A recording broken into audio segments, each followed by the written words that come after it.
السلام عليكم ورحمة الله وبركاته. ازيكم يا حبايبي؟ عاملين ايه؟ يا رب دايما تكونوا بخير.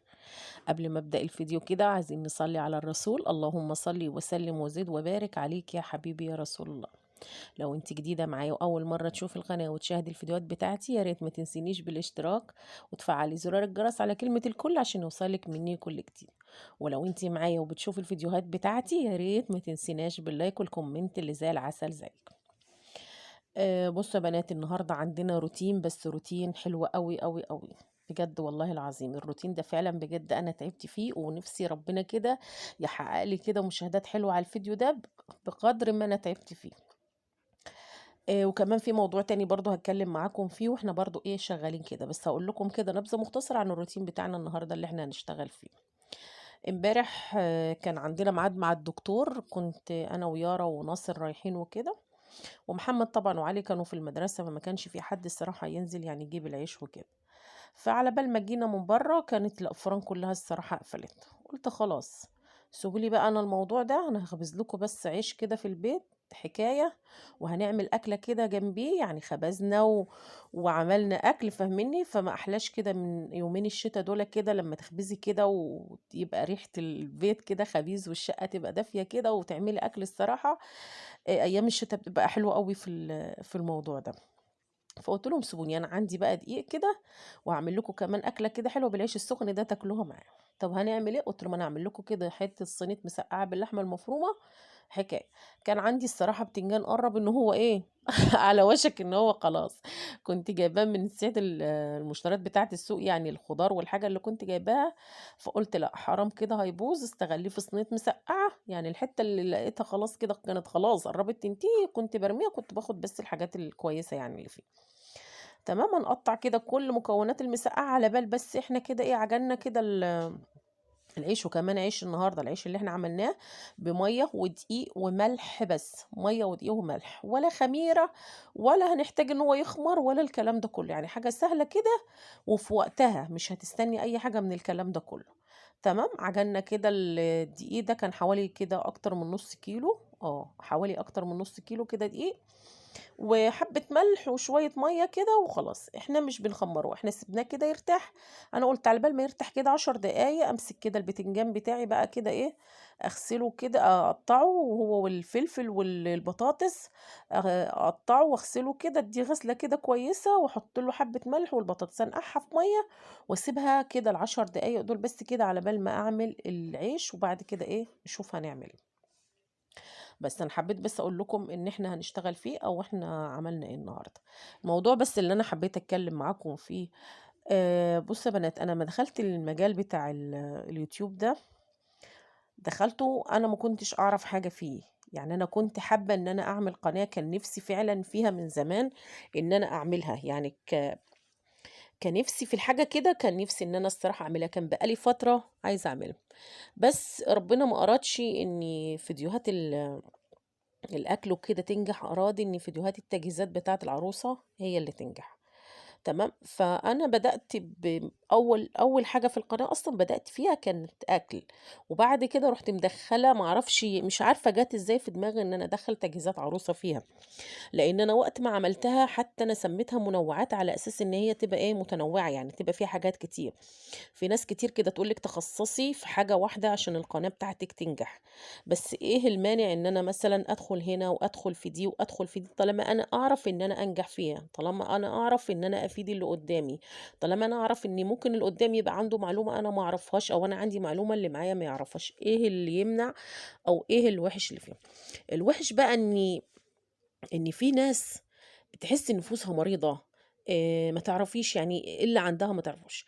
انا لما دخلت فيديوهات عندي على القناة بتاعت تجهيزات عرايس وكده، في ناس كانت بتسألني كتير على حاجات على القناة تبع للجهاز، فانا قلت لهم طب بصوا خلاص انا هدخل رقم تليفوني على القناة يبقى موجود عندكم، اللي حابب ان هو يدخل يسألني على الخاص في حاجة مفيش مشاكل، بدل ما نفضل هي تسأل وانا ارد عليها، هي تسأل وانا ارد عليها، وتبقى الكومنتات او التعليقات كلها نازلة على الايه على القناة. قلت لا، طب وليه؟ ما هي الواحد يكلمني افضل على الخاص، افضل من ان يبقى في كلام كتير كده وتعليقات كتير في حاجة يعني معينة. فحطيت رقم تليفوني على على الخاص، على القناة. فاللي حابب إن هو كان يدخل يكلمني على حاجة الصراحة أو كده، كانوا يبعتوا لي على الواتس ويكلموني. بس للأسف في ناس ما عندهاش فعلًا والله العظيم ما فيش ضمير، الضوامير تحسوها إنها ماتت وانعدمت في الزمن ده. اللي أنا نفسي أعرفه الناس اللي بتدخل تعاكس دي، تعاكس ليه؟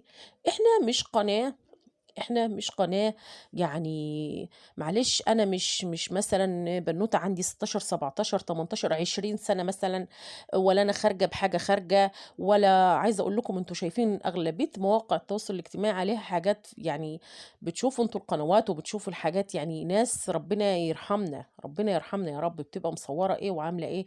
ده الواحد والله العظيم بيحاول على قد ما يقدر إن الكاميرا ما تبقاش جاية عليه كلّها، ما تبقاش كاشفاه كلّها. بيحاول على قد ما يقدر يبقى لابس الإسدال ويبقى لابس حاجة تبقى مغطياه كله من أول راسه لحد رجليه، ما بيوضحش كل حاجة يعني وهو واقف، رغم إن أنا مش خارجة مثلا بلبس مثلا ترنج ولا ببيجامة ولا خارجة بنص كم ولا بشعري ولا بالكلام ده كله. بس نفسي أفهم اللي بيدخل يعاكس ويتكلم في حاجات ويعمل نفسه إن هو ست. أول حاجة الروتينات أو الأكل أو الطبخ أو الفيديوهات أو التجهيزات الكلام ده كله بتبقى للبناويت والسيدات. يعني أنت مثلًا راجل داخل بصفتك إيه؟ يعني داخل أنت عايزة أفهم أنا، داخل بتعمل إيه؟ وحتى لو أنت دخلت واتفرّجت وبكل أدب وبكل احترام، أهلًا وسهلًا على عيني وعلى راسي من فوق. بس تدخل على الخاص وتعاكس وتعمل نفسك واحدة ست، ومين معايا وأنتِ مين واسمِك إيه ومش عارفة إيه، وتدخل باسم واحدة أو باسم بنوتة. لأ، أنا عندي بنات محترمة جدًا وسيدات محترمين جدًا بيبعتوا لي، طب عايزين نسأل مثلًا الطقم الفلاني كنتِ جايباه منين؟ طب الحاجة الفلانية إيه رأيِك نعمل كذا وما نعملش كذا؟ طب إحنا عايزين فيديو عن كذا، طب إحنا عايزين نسأل عن كذا، المحل اللي أنتِ كنتِ جايبة منه الحاجة الفلانية فين؟ المكان اللي كنتِ جايباه كده بتبقى باينة، بتبقى معروفة. لكن أنت داخل تقول مين معايا، وأنا اسمي فلانة، وتبعت record كده حاجة باينة إن هي متسجلة وبعد كده ده مش واحد ده مش واحد. دي حصلت مرّة و2 و3 و4. فالواحد بُصّوا بلوك، بلوك، بلوك، أول ما أعمل كده أروح عاملة حظر، حظر، حظر، حظر على طول على الواتس. طب وليه؟ يعني أنا نِفْسي أفهم ليه، علشان إيه؟ يعني إيه اللي فيه الواحد عشان يتعرّض لحاجة زي كده؟ والناس اللي بتبقى فاضية وقاعدة لا شُغل ولا مشغلة إن هي غير إن هي تدوّر في القنوات وتاخُد أرقام تليفونات وتحطّها على الواتس عندها وتتكلم أو تعاكس. يعني أنت هتستفاد إيه أو هتاخد إيه من كده؟ هتاخد إيه؟ يعني الشخص أكيد باين وواضح قدّامك إن هو ما لهوش في السكة كده ولا كده للكلام أو يعني لمجرد الكلام نفسه. يعني باينة من القناة الحمد لله رب العالمين قناة محترمة، ما فيهاش يمين ولا فيهاش شمال. فيعني الموضوع ده بجد والله العظيم يعني ليه بتحاولوا أو ليه بيحاولوا يكرهوا الواحد في حاجة هو عملها كويسة؟ ليه؟ أنا ما كنتش حاجات كتير ما كنتش أعرفها، ما كنتش أعرفها خالص. ساعة ما دخلت المجال ده وابتديت إن أنا أجهز وأنزل بالنسبة إن دي أول عروسة عندي وما دخلتش في قصة الجهاز قبل عن كده. عرفت مثلًا الخامة دي إيه، أو الماركة دي إيه، أو الاسم الإزاز الحلو إيه، أو الأطقم اللي مش عارفة إيه، برضه عن طريق إن إحنا كلنا واحدة بتعرّف واحدة، واحدة بتعرّف واحدة، أنتِ عندِك معلومة، أنا عندي معلومة كده، هو المجال ده كده، هو كده. أنا قبل عن كده واحدة كانت باعتة لي على في أول حاجة في الجهاز مش فاكرة كانت بونبونيرة والّا إيه، فقالت لي باباتشي، فباقول لها: "أنتِ من بلد إيه؟ أنتم باباتشي دي تبعكم يعني." أنا بُصّوا أنا ما كنتش عارفة باباتشي في الأول يعني إيه. قالت لي: "لأ، ده هي الماركة بتاعتها كده، الماركة بتاعتها كده." فالواحد يعني البني آدم بيعيش ويتعلّم، يعني أنا ما مش جهبذ ولا أنا عارفة كل حاجة في الدنيا ولا، بس أنا عندي دماغ حلوة، باعرف إن أنا الحاجة بتلقط معايا كويس بسرعة، باعرف في الحاجة حلو بسرعة برضه باتعلّم في الحاجة عامةً بسرعة. بس، فالواحد كده لمّا يدّي بعضيه كده معلومة، أنتِ تسأليني على حاجة وأنا مش رايحة آخُد حاجة من وراهم، يعني أنا مش رايحة آخُد حاجة من اللي هيكلّمني على الخاص ولا هم هياخدوا حاجة منّي ولا أنا هاخُد حاجة منهم، هم بس معلومة ما إلا إن معلومات إحنا بنوصّلها لبعضينا، الناس بتساعد بعضيها ليس أكتر. بس، والواحد في الأول وفي الآخر يعني بيحب أو يهمه حُب الناس دي المتابعين بتاعته، اللي هي حبِّته أو وثقت فيه وخدت رأيه في حاجة أو اتكلمت معاه في حاجة مش أكتر. فليه الناس دي يعني دي ناس أنا باسميها ناس مريضة والله العظيم، ناس فاضية. لا شغل ولا مشغلة، نفسي أفهم الفلوس اللي بتجيبها للنت دي وتشتغل بيها بتجيبها منين؟ بتصرف على نفسها منين؟ فليه يعني ليه الواحد يحبطوا كده الواحد ويخلّوه يكره الحاجة اللي عملها أو الحاجة الكويسة اللي بيعملها، بس أنا برضه مش هاكرهها، أنا هافضل بإذنك يا رب كده بُص وماسكة في القناة، وعشمي في ربنا كبير جدًا إنها في يوم من الأيام هتبقى كبيرة، مهما سمعت يعني أنا سمعت وما زلت باسمع كلام كتير. فاهماني؟ بس وناس كتير تقول لي قبضتِ وما قبضتيش عايزة أقول لكم على حاجة، القناة دي بتقعد سنة و2 و3 لولا أمّا بتقف على رجليها، لولا أمّا بتبقى قناة، فالواحد مش عايز يبقى عمل حاجة وفي الآخر تتهدم أو في الآخر تتساب، وأنا والله العظيم الحمد لله رب العالمين، عايزة أقول لكم لو حد بعت لي comment حلو، أنا معايا جوزي باقول له ابعت لي الcomment الفلاني. لو حد بعت لكم يعني أي كلمة كويسة باقول له اتبعتت لي الكلمة الفلانية، حد دخل برضه عكس على الواتس باقول له بُص المعاكسات جات كذا، كذا، كذا، يقول لي اعملي حظر على طول. بس، فالواحد ماشي بما يرضي الله والحمد لله رب العالمين. فدعواتكم كده معانا وعايزينكم تشدوا حيلكم كده معانا، عايزين القناة بإذنك يا رب تكبر. بعد النهارده إيه، النهارده الجمعة، السبت والحد، على يوم الحد يبقى أنا قفّلت سَنة كاملة بالضبط. ربنا يا رب السنة الجاية تكون أفضل وأحسن وأحسن ويوفقنا ربنا فيها. المهم خلّينا نرجع بقى للروتين بتاعنا، أنا حبيت بس أتكلم معاكم الكلمتين دول عشان أنا كنت متضايقة بجد ومخنوقة مش عارفة ليه. يالّا الحمد لله رب العالمين. بُصّوا العيش يا بنات قرّبت لكم الكاميرا عليه أهو، على قد ما قدرت، شايفين بينفخ إزاي ولا خميرة ولا تخمير ولا أي حاجة فيه، زي ما أنتم شايفين قدّامكم، أنا حاولت إن أنا قرّبت في الكاميرا على قد ما أقدر أحطها لكم في الرغيف نفسه. أهو بُصّوا شايفين العيش زي الفل، والله العظيم جميل، عايزة أقول لكم إن العيش ده يتاكل كده، من غير أي حاجة تاني تبقى معاه والله بجد. أحس إنكم أنتم حابين كده تاكلوه كده يعني من غير أي حاجة جوّاه. تحطّي جبنة، تحطّي أي حاجة فيه، وهاورّيكم برضه دلوقتي في الآخر الكمية اللي أنا طلّعتها منّه، وهاورّيكم إذا كان بيتفتح والّا لا، لو أنتم حابين تعملوه ساندوتشات والّا حاجة، كل ده هتشوفوه. أنا بس معلش الروتين بتاعنا النهارده طويل شوية، بس عشان كان في حاجات كده ومليان، فمعلش سامحوني. بُصّوا العيش قمر، قمر. بُصّوا يا بنات أدي كمية العيش اللي إحنا خرّجناها، هاورّيكم كده بُصّوا قطعت لكم كده وقسّمت لكم الرغيف أهو، علشان تعرفوا إن هو إيه، ممكن يتعمل ساندوتشات كمان أهو. والله العظيم طعمه بجد أحلى من العيش البلدي اللي إحنا بنجيبه من الأفران، ده طعمه حلو، وزي ما قُلت لكم هو دقيق ومَيّة وملح مش أكتر من كده. تعالوا بس كده إيه نشيل العيش وننضّف كده الرخامة، أنتم شايفين الدقيق والدنيا هاصت إزاي، عايزين بقى إيه، يعني نشتغل كده كفاية المواعين، أنتم عارفين أنا عندي مواعين كده في الحوض، بس كان نِفْسي والله العظيم إن أنا أدخّلها برضه معايا في الروتين بتاع النهارده، بس هيبقى طويل أوي، أوي، أوي عليكم، الفيديو كان هيبقى طويل خالص. طبعًا دي الإزازة اللي إحنا عاملينها ومجهّزينها مع بعضينا، اللي هي كان فيها خَل وصابون مواعين ومَيّة، مش أكتر من كده، ده من السيترس، الإزازة دي كانت فاضية وأنا حطيت فيها المكونات دي، وبالمّع بيها الصراحة الرخامة، التلاجة، أي حاجة كده باشتغل بيها. بالنسبة إن فيها الخل وفيها الصابون وفيها المَيّة وفيها كل حاجة. هامسك بس حتّة سلكة مواعين كده عشان أنتم عارفين الدقيق لمّا بيلزق في الحاجة لازم إنِّك أنتِ كده شوية عشان ينضف معاكِ، وحتّة قماشة كده نضيفة وهالمّع الرخامة وأرجّعها كده إيه زي الفل، عشان نعرف نشتغل في الأكل بتاعنا اللي فاضل معانا. بس لو أنتِ وصلتِ معايا لحد كده يا ريت ما تنسينيش باللايك، اللايك يا بنات هو اللي بيرفع لنا الفيديوهات بتاعتنا. هنيجي بقى هنا كده إيه على البوتاجاز، أنا كنت حطيت بقى الزيت هنا علشان أحمّر بقى البتنجان والبطاطس. عايزة أقول لكم يوسف ومريم برّه كانوا قالبين الدنيا، كانوا جُم من المدرسة وأنا شغّالة قُلت لهم: "أنتم اللي جايبكم دلوقتي؟" مش عارفة ليه الساعة بتيجي 4 بسرعة كده، مش عارفة بتيجي 4 بسرعة الساعة ليه والله العظيم، تحسّوا إن هي بتجري. البتنجان يا بنات طول ما أنتِ حطيتِ له حبّة ملح، غسلتيه وملّحتيه وسبتيه، ما بيشربش معاكِ زيت خالص، ما بيشربش زيت معاكِ خالص، وتحسّي كده طعم البتنجانية كده مملّحة وحلوة، يعني حايقة كده زي ما إحنا بنقول فيها الحياء بتاعها كده بتبقى حلوة. وتاني حاجة ما بتشربش برضه معاكِ زيت.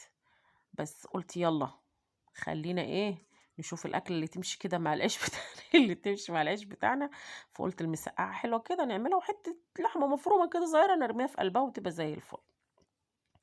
هنيجي بقى هنا نعمل البصلة بتاعت اللحمة المفرومة اللي هنعصق بيها ايه اللحمة المفرومة. بس عمالة ادور على السكينة بتاعتي، انا في سكينة بحبها غير السكينة دي الصراحة. السكينة دي انا ما بحبهاش خالص، مش عارفاها راحت فين والله. عمالة ادور عليها مش عارفة، العيال رموها لي هنا ولا هنا، والله العظيم انا مش عارفة. اللي عنده عيال زي اللي عندي بالطريقة اللي انا فيها دي، حد يقول لي. هنا انا لفيت الناحية التانية عشان خلاص البطاطس كده والبتنجان كانوا خلاص اتحمروا. في طريقة كمان حلوة تانية انا بعملها للصينية المسقعة غير دي، ان انا بقطع البتنجان كده حتت زي المكعبات، والبطاطس زي المكعبات برضو. ما بقطعهمش كده كبار، بخليهم مكعبات مكعبات برضو، بياخدوا تقليبة كده في الزيت بسيطة، وتطلع وتكمل السوا بتاعها في الصلصة بتاعت البتنجان. بس خلصت هنا تحمير البطاطس. انا ما عملتش بطاطس كتير، هما يا دوبك بس بطاطسيتين، وكانت واحدة زنطوطة هما اللي كانوا فاضلين عندي. انا باذنك يا رب نزلت النهارده، يعني كنت ناويه امبارح انزل ما نزلتش. انا الفيديو ده صورته يا بنات الخميس، وبمنتج لكم فيه الجمعه، وهينزل الجمعه باذن الله. نزلت الصبح برضو الجمعه، جبت خضار وحاجات للبيت برضو، ان شاء الله هنعملهم برضو فيديو، بس هينزل باذنك يا رب كده يا السبت يا الحد، لسه مش عارفه على حسب الظروف. فبالنسبة لي كان البتنجان والبطاطس ده كان آخر حاجة كده، والفلفل كان آخر حاجة في التلاجة. أنا زي ما كل مرة بقول لكم، أنا ما بنزلش من باب أجيب الحاجة إلا لما تبقى التلاجة بصوا عندي على الزيرو وهتشوفوها معايا إن شاء الله في الفيديو اللي جاي، لما تبقى التلاجة عندي على الزيرو. المهم شلنا كده احنا الزيت بتاع البطاطس ده هو اللي احنا هنستخدمه دلوقتي، عشان الزيت ما يتهدرش مني، اللي انا فضيته هنا وهنا القلايه دي ودي. فقلت لا، هاخد حبه بس من زيت البطاطس هو اللي انا اشتغلت بيها في اللحمه المفرومه، والزيت اللي انا قليت بيه البتنجان هو ان شاء الله اللي انا هعمل بيه ايه، اللي انا اعمل بيه الصلصه بتاعه المسقعه اهي، هو ده. وهخلي الزيت النظيف فيما بعد للتحمير، يعني لتحمير بطاطس ولا حاجه تاني. بس كده يبقى فاضل معايا الزيت اللي في المقلاية بتاعة البطاطس بس. خدت برضو كام فص ثوم كده، نزلت بيهم هيصفروا كده، وهنزل عليهم ايه بالشوب بتاع الطماطم، او شفشق الطماطم اللي احنا عصرناه. طيب هحط ايه بقى معاها دلوقتي؟ هحط معاها يعني حوالي كده معلقة صغيرة سكر، وهحط معلقة فلفل اسود، وهحط ملح، مش هحط حاجة اكتر من كده. بس هاجيب بس كده الملح اهو، هحط ملح، وهسيبهم بقى ايه يشتغلوا مع بعضيهم، واخد بقى المسقعه بتاعتي واروح احطها في الصينيه اجهزها. على بال ما تتجهز في الصينيه هنا وارصها، تكون الصلصه خلاص ايه ابتدت ايه تستوي. بس انا بصوا بحب ان انا الصراحه انزل بالبتنجان، يعني احب ان انا احط البتنجان في قعر الصينيه، ما بحبش احط البطاطس هي اللي بتبقى انا كنت عماله اكل في البطاطس قال لكم تفضلوا معايا. بس خلي بالكم البطاطس برضو بتبقى نص سوا يعني، او تلات ارباع سوا، او تلات ارباع سوا، ما بتبقاش سوا كامل. انا بحب اعملها كده، يعني بحب ان انا اخلي فيها ايه يعني سنه كده مش مستويه، يعني مش مستويه سوا كامل. بس هحط كده، فرشت كده البتنجان في قعر الصينيه، ونزلت كده باللحمه المفرومه، هو بصوا ربع كيلو لحمه مفرومه بس مش اكتر، ربع كيلو. فعايزة اقول لكم يعني شوفي ربع كيلو لحمة مع بطاطس مع بتنجان مع ازازة زيت مع الحمد لله، الحمد لله رب العالمين. الواحد في الاول وفي التاني بيقول الحمد لله رب العالمين على كل حاجة. بس وامسك كده الفلفل بتاعي. بس انا محطش الصراحة نسيت اقول لكم على حاجة. الصلصة انا حطيت فيها معلقة هريسة شطة، في الصلصة بتاعة المسقعة حطيت فيها معلقة هريسة شطة. قلت عشان تبقى الفلفل اللي عندي، ما عنديش فلفل حامي، عندي فلفل الرومي. بص مريم شغالة شغالة واكلة دماغي، اطلع معاكي يا ماما، اطلع معاكي يا ماما بس خدت كمان كده حوالي ربع كوباية مية، زودت بيها الصلصة عشان الصلصة كانت تقيلة، واحطها كده جوه فرن البوتاجاز. بس عندي هنا ايه، خليت العيال جابولي، طبعا كنت جايبه كيس الحمد جبنه موتزاريلا، بس كان خلصان الصراحه، خلص مني يوم ما عملت كنت عامله ايه يا اماني وقتها، مش فاكره كنت عامله الفطير. بس جابولي كده جبنه ايه سايبه موتزاريلا كده، حطيتهم كده على الوش واحطها جوه الفرن.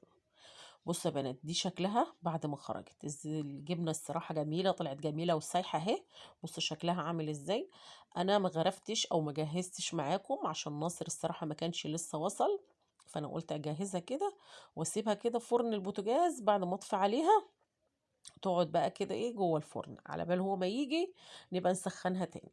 بس انا حبيت اوريكم برضو شكلها كده ايه بعد ما خرجت من الفرن يعني، وبعد ما خرجتها كده من تحت الشوايه. الجبنه الصراحه طلعت جميله ومطت وكانت زي الفل. الفيديو بتاعنا خلص، يا رب نكون استفدنا منه باي حاجه بسيطه. ما تنسوناش باللايك وبالشير والاشتراك في القناه، وتفعيل زرار الجرس على كلمه الكل عشان يوصلكم منا كل جديد. استودعكم في رعايه الله، والسلام عليكم ورحمة الله وبركاته.